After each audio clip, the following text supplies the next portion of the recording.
And they knew all these tricks. I have a tree farm. And what the Romans did, the reason their roads still exist and their mortar and their walls and everything still exist is because they knew how to do things in a way that has almost been lost to human knowledge. But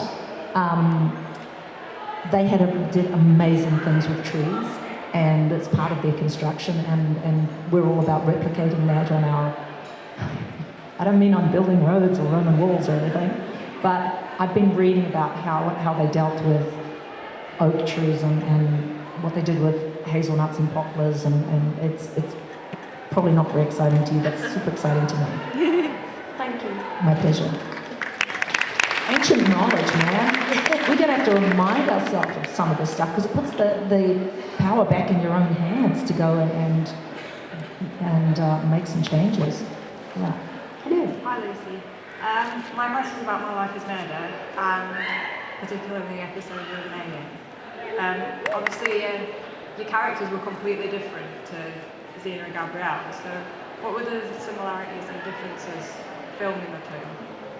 Working with Renee on My Life is Murder was like getting into a warm bath, like not together, not naked, just so comfortable. Our working relationship. She is like a blood relative to me. Like our friendship was forged in the heat of battle. It really was.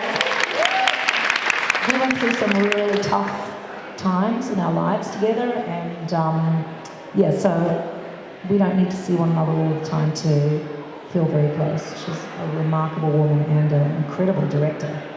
Yeah. And actor.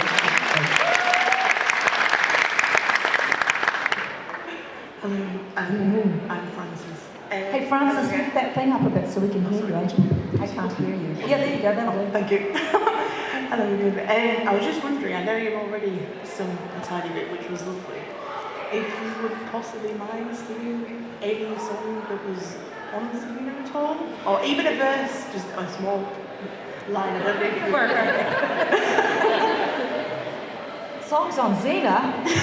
What do we do? There was, on Light and Light, Heart and Fire, there was Sisters Are Doing It For Themselves. I remember that one. Or from Bittersweet. No disrespect, but sisters are doing it for themselves. It's so simple that it's a little bit like a song by the Proclaimers. I'm sorry, not into it. No worries. Any song by you, Okay, well maybe we'll finish with that, eh? No worries. Sorry.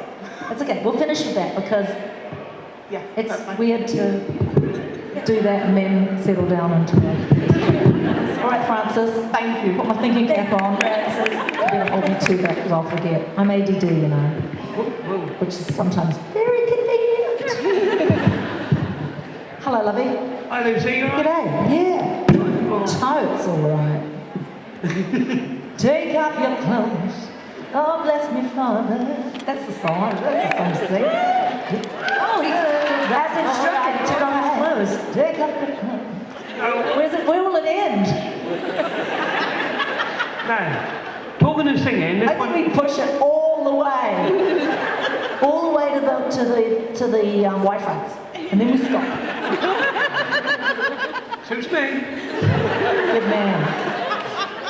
Talking and singing. This has nothing to do with singing, but can you still do Xena's battle cry? What a question. Yes, I can. Okay, that's all I wanted to know. I'll finish with it after the song comes out. Thank you very much. I'm not a performing monkey. We know how we feel about monkeys.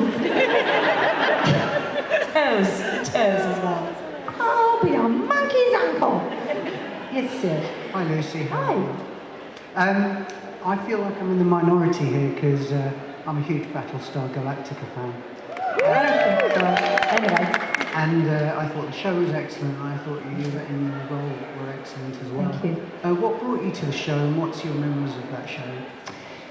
The producer of the show, David Icke, was also on Hercules at the beginning, and Xena was a three-part role at the end of the first season of Hercules. So David knew me. He's also a friend of the man who later became my husband.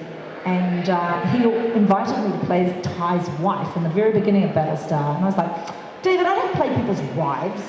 That's not a job description. I'm not going to be someone's wife. It's like, it's a good role. So I don't care. I'm sure I didn't say it like that, but I was like, I don't want to play somebody's wife. And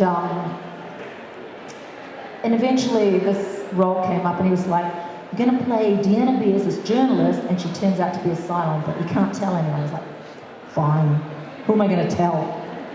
And that's how it happened. So we did know, some people only find out that they're asylum later, but I did know well in advance. Thank you. My pleasure. Thank you. We're going to take these two final questions, and then we're going to go for that. Hi there. Hi. Kia ora. I was wondering, Xena's battle cry, was that scripted or was that done by you at the time? Both. It was not an accident. I remember talking to the producers about this before we even shot a thing, and it was because it wasn't in the first character on Hercules, and when it was turning into its own series, being spun off, as they say, the producer was like, you've got to, we need a battle cry.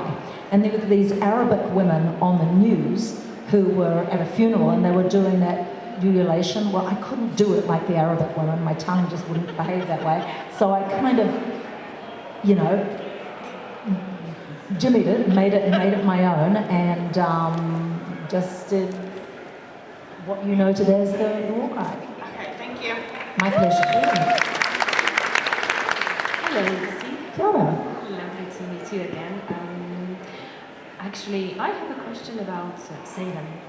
Now that's a minority. Of course, I am a huge fan of Xena, Spartacus, My Life is Murder. This is awesome as well. But I was thinking about the Salem because I was a little bit scared of Countess, to be honest. I don't know, what is your best memory of the set, maybe?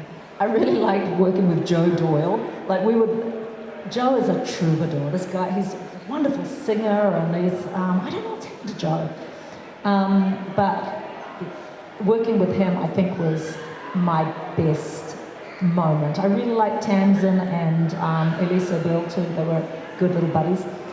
I actually went to watch a murder. I was watching a murder trials in Shreveport where we shot it, and Elise said to me, "Oh, I want to come with you." I was like, "Okay, you can come." Show up, and this is why I always go alone now, because as they're talking about this case, she's going,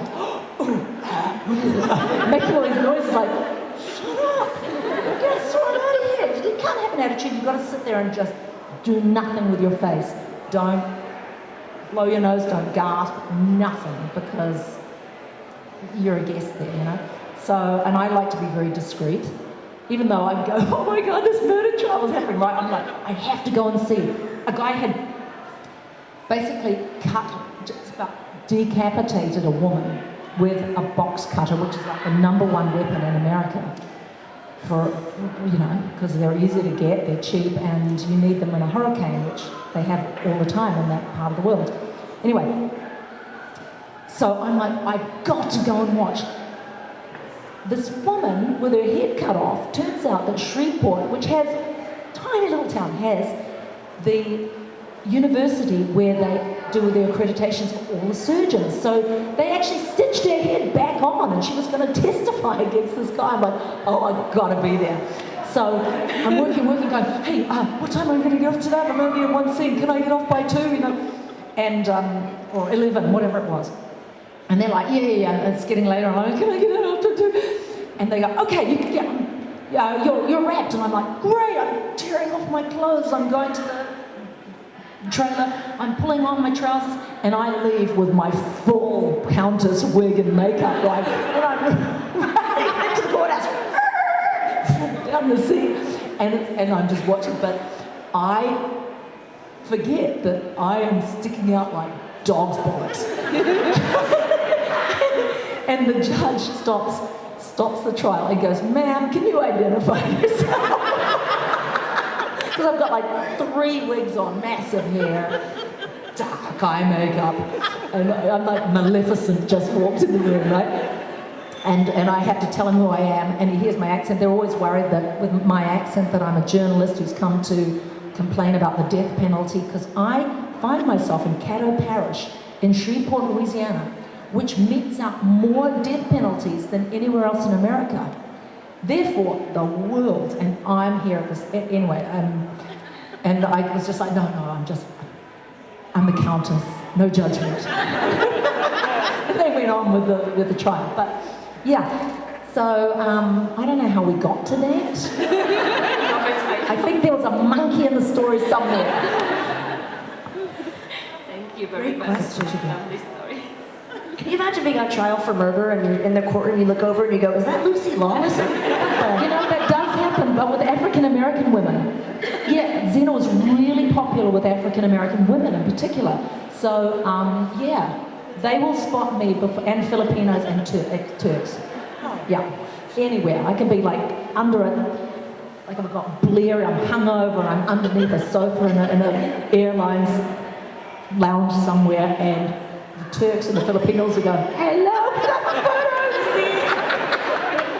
Well, I have to thank you not only for we covered so many topics today, and your amazing stories and giving insight for us all, but I got the chance to see you yesterday with your fans, and I want to thank you on behalf of all of us here for Monopoly Events for taking so much time with each fan. It's just been incredible. So, thank you. You deserve all of the praise. Thank you. Thank you so much. I would say any final words, but I know you have a few things to wrap up on. Okay, this is a song I did on Celebrity Duets, right? And I'm just going to do one little part of it, and then the war cry, and then I'm out of here. Because I think we've got some more business to do. So, oceans apart, day after day, and I slowly go insane. I hear your voice online, but it doesn't stop the pain. If I see you next to never, well, how can we stay forever? Wherever you go, whatever you do, I will be right here waiting for you. Whatever it takes, or how my heart breaks, I will be